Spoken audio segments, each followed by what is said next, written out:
Avis gripped the ladder as her husband climbed, a thick swath of black bunting draped over his shoulder.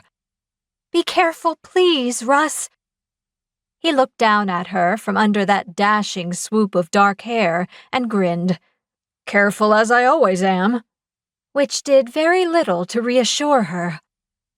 Across from them, her brother Anthony climbed another rung, staring critically at the windows of the library's east wall. "Are you sure the curtain's going to be wide enough?"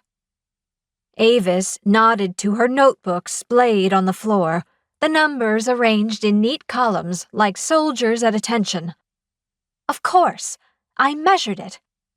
3 times, I bet," Russell chimed in, giving her a teasing wink. 4, she admitted. "See, I told you." Russell bunched a corner of the blackout cloth in his fist. "All right, old man, catch." "Don't even think," Avis began, but it was too late. Russell wound up like a pitcher on the mound and tossed the edge of the fabric, causing Anthony to wobble dangerously as he reached to snatch the hem. If she dared to take one of her hands off the ladder, she'd be rubbing away a headache. "You're going to fall and break your neck." Anthony slid the eyelet holes along the curtain rod he'd rigged up, and Russell did the same on his end.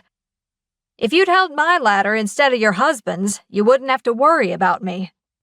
I'm fairly certain ladders were covered under my vow to have and to hold.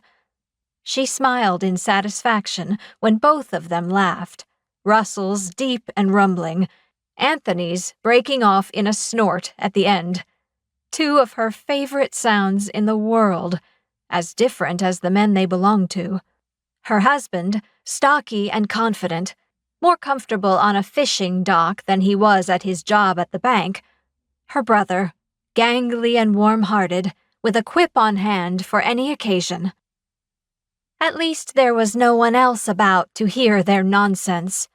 This close to closing, the library's patrons had gone home to eat dinner and tune in to radio broadcasts about MacArthur and his boys trying to take back the Pacific.